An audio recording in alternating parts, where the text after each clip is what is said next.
శ్రీఆర్ స్టూడియోస్కి స్వాగతం.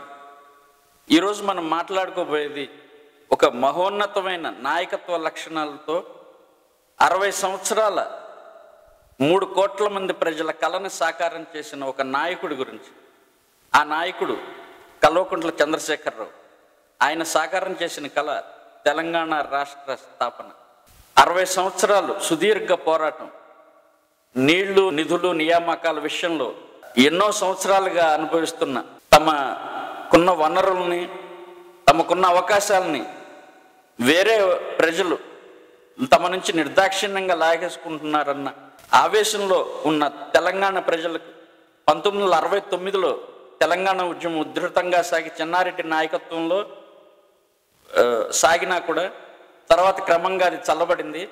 రాజకీయంగా అది పలచన పడిపోయింది. కానీ ఆకాంక్ష ప్రజల్లో మారుమూల ఎక్కడో ఉండిపోయింది. 2001 సంవత్సరంలో తెలంగాణ రాష్ట్ర సమితిని స్థాపించిన కె చంద్రశేఖరరావు ఒక రూపాన్ని, ఒక మార్గాన్ని, ఒక గమ్యాన్ని, అంతిమంగా లక్ష్యాన్ని అందించగలిగారు. అయితే కేసీఆర్ ఆ ఉద్యమాన్ని ఒక ప్రజా ఉద్యమంగా కంటే రాజకీయ వ్యూహాలతోనే ముందుకు నడిపించారు. మొదట వైఎస్ రాజశేఖర రెడ్డి ముఖ్యమంత్రిగా ఉన్నప్పుడు ఆ ప్రభుత్వంలో మంత్రులుగా చేరారు ఆయన పార్టీ నుంచి. అలాగే కేసీఆర్ కూడా కేంద్రంలో మన్మోహన్ సింగ్ మంత్రివర్గంలో మంత్రిగా ఉన్నారు. ఆ తర్వాత విభేదించి బయటకు వచ్చారు, తన ఉద్యమాన్ని కొనసాగించారు. తర్వాత మహాకూటమి పేరుతో చంద్రబాబు నాయుడుతోనూ ఇతర పార్టీలతోనూ కలిసి ఒక కూటమి స్థాపించి ముందుకు వెళ్ళారు.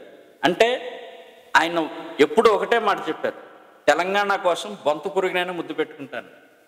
ఆ విధంగానే ఏ పరిమితులు పెట్టుకోకుండా ప్రతి క్షణం తెలంగాణ ఒక్కటే మన స్వప్నం, దానికోసం ఏ పోరాటమైనా చేయాల్సి వస్తే చేయటానికి నేను సిద్ధంగా ఉన్నాను అనే మాట్లాడారు.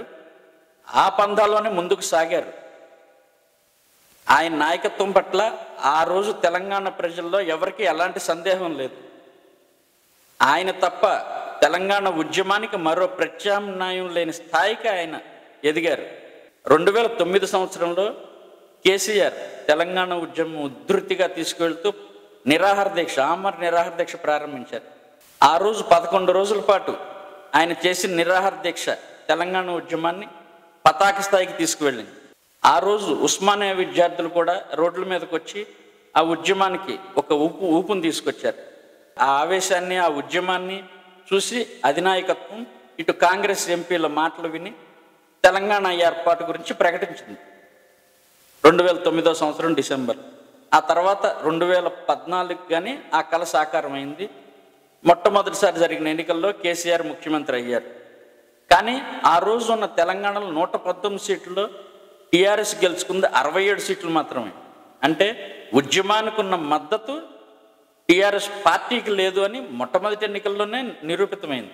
అయితే కేసీఆర్ ముఖ్యమంత్రి అయిన తర్వాత ఒక ఉద్యమ నాయకుడిగా చూపించిన నిబద్ధత కానీ, నిజాయితీ కానీ, ఆ పోరాట తత్వాన్ని కానీ వదిలిపెట్టేశారు. పూర్తిగా అధికారాన్ని స్థిరం చేసుకోవటం, దానికోసం ఏ స్థాయికైనా వెళ్ళిపోయే రాజకీయాలకు ఒడగట్టారు. ఆ ప్రత్యర్థుల్ని రకరకాల కేసుల్లో ఇరికించటం, ఆఖరికి చంద్రబాబు నాయుడిని కూడా ఈ రాష్ట్రం నుంచి పంపించేసే ఎత్తుగడతో ఓటుకు నేటు కేసులో ముద్దాయిగా చూపించి ఇక్కడి నుంచి పంపేయగలిగారు విజయవంతంగా. అలాగే తెలుగుదేశం పార్టీ, లెజిస్లేచర్ పార్టీ అనేది లేకుండా చేయగలిగారు. కాంగ్రెస్ నుంచి ఎమ్మెల్యేలను కొనేశారు. కొన్నారో తీసుకున్నారో, వాళ్లే అభిమానంతో వచ్చారో జరిగింది. ఈ విధంగా మొదటి 5 సంవత్సరాలు సాగిన కేసీఆర్ పరిపాలన మరోసారి అధికారంలోకి వచ్చిన తర్వాత ఎదురు పార్టీలోంచి ఎమ్మెల్యేలని, ఎంపీలని లాగేయటం, విపరీతమైన నియంత్రణతో పోకడ, తన కుటుంబం మాత్రమే ఈ రాష్ట్రంలో ఒక ప్రభుత్వం. కొంతకాలం అసలు మహిళా మంత్రి అనేది లేకుండా రాష్ట్రాన్ని నడిపించారు. ఇక అభివృద్ధి అంటే అది ఎక్కడ జరిగిందంటే హైదరాబాద్లో ఆల్రెడీ అభివృద్ధి జరుగుతూనే ఉంది. అది తప్ప తెలంగాణలో ఇంకెక్కడా కూడా ఎలాంటి అభివృద్ధి ఏమీ జరగలేదు. రైతు బంధు, షాదీ ముబారక్ లాంటి పథకాలు పెట్టి డబ్బులు పంచే కార్యక్రమాలు చేశారు. కానీ మేజర్ కాళేశ్వరం ప్రాజెక్టు, అలాగే విద్యుత్ కొనుగోళ్లు, ఇలాంటి వాటిలో లక్షల కోట్లు డబ్బులు, నిధులు దుర్వినియోగమైనవి. అంతా కూడా వాళ్ళ కుటుంబాన్ని ఖాతాలకే చేరిపోయినాయి, తమ తాబేదారులకే ఆస్తులుగా మారిపోయినాయి అనే విషయం తెలంగాణ సామాన్య ప్రజలకు కూడా అర్థమైపోయింది. ఏనాడో ప్రజలు మర్చిపోయిన దొరతనపు గడీల్ని తమ ఫామ్ హౌస్ల పేరుతో పరిచయం చేశారు. ఆయన కుమారుడు కానీ కుమార్తె కానీ మేనలుడు హరీష్ రావు కానీ వీళ్ళు వాగ్దాటిలో కేసీఆర్తో సరితూగలిగిన నాయకత్వంలో కానీ అవినీతిలో కానీ ఒకరితో పాటు ఒకరు పోటీ పడ్డారు. ఈ విషయాలన్నీ ప్రజలకు పూర్తిగా అర్థమయ్యాయి. కేసీఆర్ తెలంగాణ ప్రజల సెంటిమెంట్ని, ఎమోషన్ని నియంత్రించగలిగారు కానీ తన కుటుంబ సభ్యులని కంట్రోల్ చేయలేకపోయారు. తెలంగాణ ఉద్యమ ప్రధాన నినాదం నీళ్లు, నిధులు, నియామకాలు, మూడు ఏమీ జరగలేదు. కేవలం సాఫ్ట్వేర్ అనేది ప్రపంచవ్యాప్తంగా జరుగుతున్న పరిణామమే. ఏ నాయకుడైనా చేయగలిగింది ఏమీ లేదు. సాఫ్ట్వేర్లో మేమే తీసుకొచ్చాం, మేమే అభివృద్ధి చేసామని చెప్పడానికి. అదేవిధంగా కేసీఆర్ ఏ రోజు సెక్రటేరియట్కి వెళ్ళలేదు. విపరీతమైన ఈ జాతకాలు, మూఢనమ్మకాలు పిచ్చి, వాస్తు వీటి వల్ల హోమాలు చేయటం, మళ్ళీ హిందువులు బంధువులు అని చెప్పి విమర్శించడం, ఇటు ఎంఐఎంతో జతకట్టడం, అటు సెంటర్లో ఎవరు అధికారులు ఉంటే వాళ్ళకి బయట తిట్టినట్టు కనిపించిన లోపల లోపాయికారి ఒప్పందాలు, ఇలాంటి వ్యవహారాలన్నీ ప్రజలకు అర్థమైపోయినాయి. ఒక సోషల్ మీడియా వల్ల కానీ ప్రజల్లో పెరిగిన చైతన్యం వల్ల కానీ తమకు ఉద్యమం సమయంలో కనిపించినంత తీవ్రత కేసీఆర్ పరిపాలనలో కనిపించకపోవటం, నాయకుడిగా విజయవంతమైన కేసీఆర్ పాలకుడిగా విఫలమయ్యాడు అనే భావన ఒక సామాన్య తెలంగాణ ప్రజల్లో కూడా ఏర్పడిపోయింది. దానివల్ల ప్రజల్లో క్రమంగా కేసీఆర్ పాలన మీద, టీఆర్ఎస్ పార్టీ మీద, ఆ కుటుంబం మీద ఒక విముఖత పెరిగిపోయింది.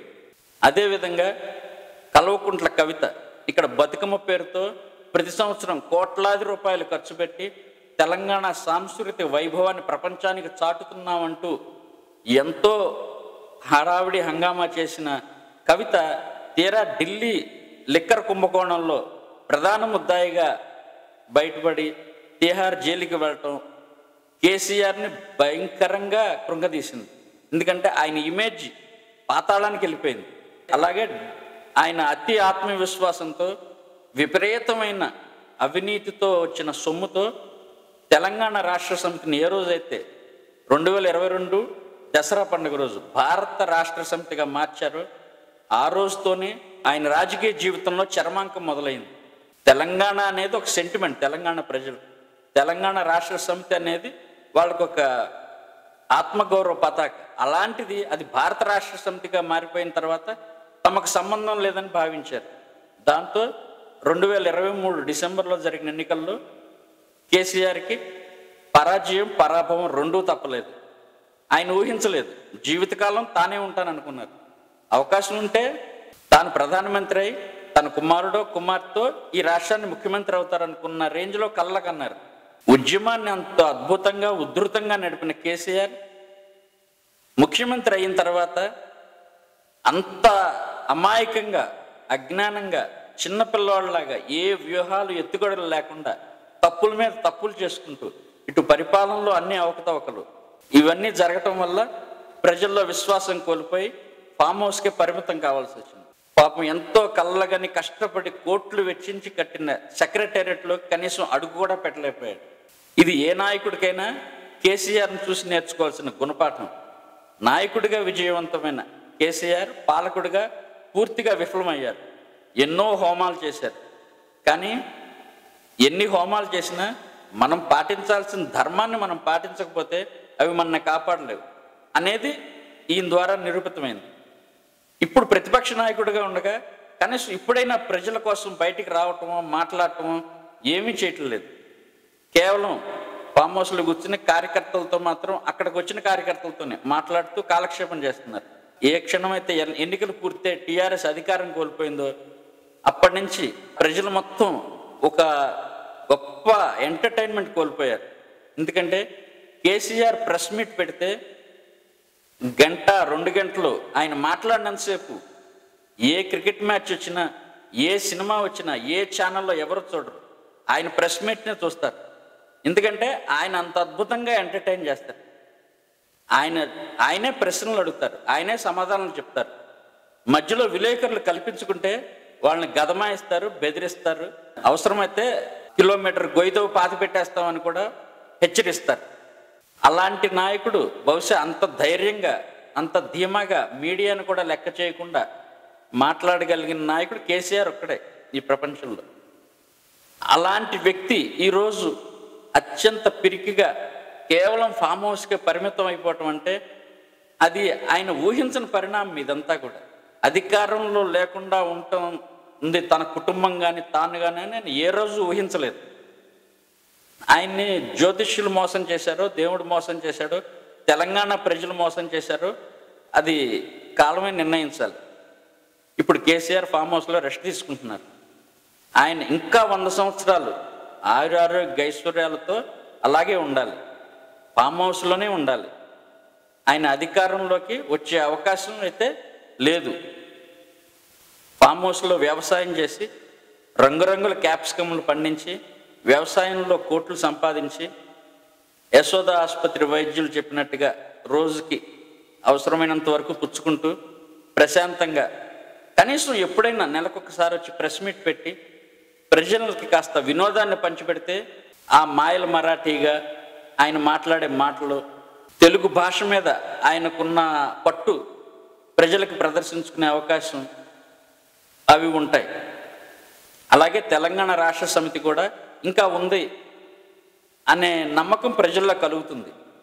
వాళ్ళు తెలంగాణ రాష్ట్ర సమితి తమను పాలిస్తుంది, ఉద్ధరిస్తుందనే నమ్మకాన్ని అయితే ప్రజలు కోల్పోయారు. ఇవాళ కాంగ్రెస్ పార్టీ రేవంత్ రెడ్డి నాయకత్వంలో రేపు ఓడిపోతే బీజేపీకి అవకాశం వస్తుందేమో, కానీ టీఆర్ఎస్కి అయితే ఇంకా దాదాపు ఆశలు కోల్పోయినట్లే. అంటే కేవలం దాదాపు 2001 నుంచి 2014 13 సంవత్సరాల పాటు ఉద్యమాన్ని అద్భుతంగా విజయవంతంగా నడిపించిన కేసీఆర్ కేవలం 8 సంవత్సరాల కాలంలో తన పరిపాలనలో ప్రజల్లో ఇంత విముఖతని, ఇంత అసంతృప్తిని, అసమ్మతిని పెంచుకోగలిగారంటే మరి అది ఎవరి వైఫల్యం? నిజంగానే కేసీఆర్ పరిపాలన చేత కాదా, లేకపోతే ఆయన ఇక ఈ సామ్రాజ్యానికి తానే సర్వం సహా శాశ్వత చక్రవర్తిని భావించడం వల్ల ఇలా జరిగిందా తెలియదు. ప్రజాస్వామ్యంలో ఉన్న అందం అదే. ఎవ్వరూ శాశ్వతం కాదు. ప్రజలకి సేవ జరిగి, అభివృద్ధి జరిగి, వాళ్ళకి ఆ సంక్షేమం అంది వాళ్ళు సంతృప్తి పడితే ఆ నాయకుడిని ఒకసారి ఓడిపోయినా రెండోసారి మళ్ళీ గెలిపించుకుంటారు. కానీ కేసీఆర్ ఆ విశ్వాసాన్ని, నమ్మకాన్ని పూర్తిగా కోల్పోయారు. ఈసారి వచ్చినా ఆ పరిపాలన అలాగే సాగుతుంది అనే నమ్మకం ఉంది. అలాగే ప్రజల పట్ల గౌరవం ఉంటే తనని ఎమ్మెల్యేగా గెలిపించినందుకు నియోజకవర్గానికి వెళ్ళటము, అసెంబ్లీకి రావటము, ప్రజల్లోకి వచ్చి మాట్లాడటము చేయాలి. ఇవేమీ చూపించలేదు కేసీఆర్. అది కాదు కేసీఆర్ నుంచి ప్రజలు ఆశించింది. తమ తెలంగాణ కళను సాకారం చేసిన కేసీఆర్ మీద ప్రజల మనసులో అభిమానం అయితే ఉంది. అది ఓట్లుగా మారకపోవచ్చు.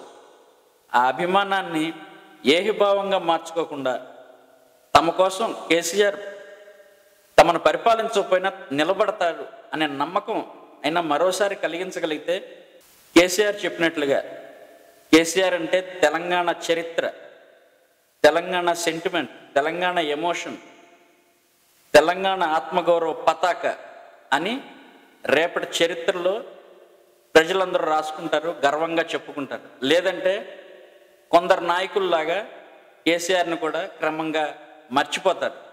అది ఆయన ఉండగాను తర్వాత కూడా జరగకూడదు. కేసీఆర్ని గుర్తుపెట్టుకోవాలి. అందుకే శ్రీఆర్ స్టూడియోస్ తరఫున కేసీఆర్కి మరోసారి జన్మదిన శుభాకాంక్షలు తెలియజేస్తూ ఈరోజు సెలవు తీసుకుంటాం.